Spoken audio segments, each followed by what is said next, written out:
और रोहित अग्रवाल थोड़ी देर में ज्वाइन करेंगे और विनय राय भी हमें ज्वाइन करेंगे, जाने माने पत्रकार। अवधेश जी बताइए ये क्या मामला है? विजय जी, सबसे पहले मैं भारत समाचार को धन्यवाद देना चाहूंगा कि इस गंभीर मुद्दे पर आपने एक चर्चा का आयोजन किया जिससे पूरे प्रदेश के लोग ये समझ पाए कि वास्तव में टीओडी है क्या। क्योंकि अभी हमारा उपभोक्ता तो ये समझता था कि घरेलू बिजली का दर जो टैरिफ बढ़ेगा उसके आधार पर हम देंगे।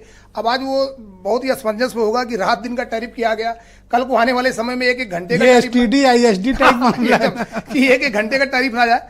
मैं आपको ब्रजेश जी मैं बताना चाहूंगा कि टीओडी टैरिफ का जो ये आया, भारत सरकार ने जो 2023 में एक रूल लाके लागू किया और उन्होंने कहा कि 1 अप्रैल 2025 से किसानों को छोड़कर सब पर लागू हो जाएगा। उनका ये कहना था कि लोड शिफ्टिंग के लिए टीओडी टैरिफ लाई गई थी। लोड शिफ्टिंग का ऐसा फार्मूला है, इनको ये लगता है कि प्रदेश जो बिजली है, बिजली दो तरीके से लोग उपभोग करते हैं। एक ऐसा होता है कि पीक आवर जो होता है जिसमें पूरे देश में ग्रिड से सब लोग ज्यादा से ज्यादा बिजली लेकर अपने जनता को देना चाहते हैं, और एक ऐसा समय होता है दोपहर का जब हमारे पास सोलर की भी बिजली उपलब्ध है, सब कुछ उपलब्ध है, लेकिन उस समय देश में पावर को ग्रिड से खींचने वाले लोगों की संख्या कम होती है, तो उस समय बिजली जो ग्रिड पर सस्ती होती है। और जब ज्यादा से ज्यादा लोग, मान लीजिए कि 1000 मेगावाट हमारे पास है और खरीदने वाले 50,000 मेगावाट के हैं, तो वो पीक आवर्स होता है, तो उसमें बिजली महंगी होती है। तो इन्होंने कहा कि साहब दोपहर में जब ये सोलर की बिजली आती है तो सस्ती रहती है, तो इस समय हम प्रदेश के जो या देश के जो लोग हैं इनको हम सस्ती दर पे दे देंगे और रात पीक आवर्स में महंगी दर पे दे देंगे। लेकिन उन्होंने ये कैलकुलेशन नहीं किया, लोड शिफ्टिंग का फार्मूला नहीं देखा।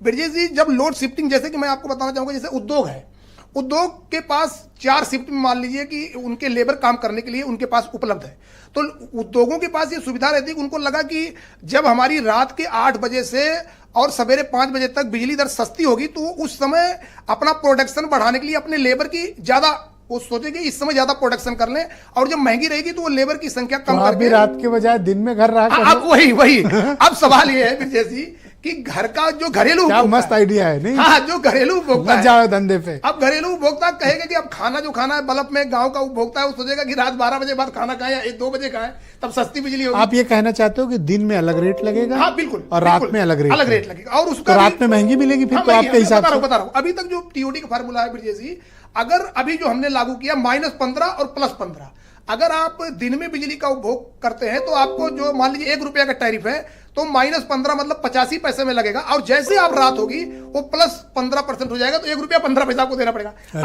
अब हाँ, अब ब्रजेश जी उसको हमने आकलन किया, जब पूरे प्रदेश में लगभग 3 करोड़ 45 लाख उपभोक्ताओं का आकलन किया, घरेलू 2 करोड़ 85 लाख है, जब उसका हमने आकलन किया तो 70 से 85% उपभोक्ता हमारे 1 रुपया 15 पैसा ले आ जाएंगे। जब पीक आवर जब इनकी महंगी बिजली होगी तब उनको उसका खामियाजा भुगतना पड़ेगा, और केवल 10% कंज्यूमर जो हमारा है, जब ये सस्ती, तो भाई कंज्यूमर दिन में इस्तेमाल कर ले, रात में ना, ऐसा होता है? ब्रजेश जी सवाल ये है, कोई जरूर पता सोचा होगा। अभी ब्रजेश जी मैं नियामक आयोग के चेयरमैन से हमारी एक बैठक थी, मैंने उनसे कहा सर बताइए क्या ऐसा संभव है कि उत्तर प्रदेश के सब दुकानदार जो है वो 5 बजे रात के 1 बजे अपनी दुकान खोलें और सभी लोग उस समय सस्ती बिजली रहेगी जाके खरीदें? उनका ये तो संभव नहीं है। तो हमने कहा आपका जो फार्मूला है वो तो यही कह रहा है, तो आपका फार्मूला जब संभव नहीं, कौन बनाता है ये सब? एक्चुअली में ब्रजेश जी आपको मैं बताऊं कि जब स्मार्ट मीटर की समझदार लोग तो निश्चित नहीं होंगे। ब्रजेश जी ये जो उद्योगपति है, उद्योगपति जब आता है वो सोचता है कि हर, जैसे कि आपने देखा होगा ब्रजेश जी, अभी दारुल सभा में कोई भी जब नया नेता बनने आता है, दारुल सभा में गया, वो खद्दर का कुत्ता खरीदा और पहन के और सवेरे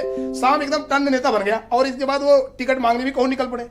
तो इसी प्रकार से जो निजी घरानों के कंसल्टेंट है, करोड़ों और वो कमाने वाले, उनको लगाया जाता है कि बिजली क्षेत्र में हम ये काम करने आ रहे हैं, आपको केवल हमको ये प्लान देना है कि कैसे हम जनता की जेब को काटेंगे। ये कंसल्टेंट है या दलाल है? दलाल है, इनको एक्चुअली बिचौलिया। तो आप इतना सभ्य नाम क्यों दे रहे हो? इसलिए मैं कंसल्टेंट, अभी चूंकि ये बहुत ही ताकतवर लोग हैं। नहीं, ताकतवर लोग की मैं डरता नहीं ब्रजेश जी, आप तो जानते हैं ताकतवर लोगों से भरना हमें अच्छा लगता है, लेकिन सबसे बड़ा सवाल है कि ये बहुत बड़ा चैनल है, इस पर हम किसी को अपशब्द नहीं कहना चाहते, तो इनके कंसल्टेंट कर रहा हूं, लेकिन वो वास्तव में दलाल ही है। अभी कल कंसल्टेंट की प्री बिड कॉन्फ्रेंस होने वाली है उत्तर प्रदेश में, देश कैसे प्रदेश के 42 जनपदों को बेचा जाए उसके लिए कंसल्टेंट चयन हो रहा है कि भाई बेचने की तरकीब बताओ। अरे भाई, जब तुमको बेचने की तरकीब ही नहीं पता है और कंसल्टेंट हायर करना पड़ रहा है, तो ये अगर टैरिफ जैसा आप बता रहे हो, टाइम ऑफ डे टैरिफ लागू होता है तो कीमत कितनी बढ़ेगी? बता रहा हूं 15%, लगभग 15 से 20% जो आपके चैनल पे चल भी रहा है, 15 से 20% हमारे घरेलू उपभोक्ताओं की टैरिफ बढ़ जाएगी, और कहीं न कहीं इसका खामियाजा ये होगा कि हमारे उपभोक्ता per capita consumption, Uttar Pradesh एक ऐसा राज्य है पूरे देश में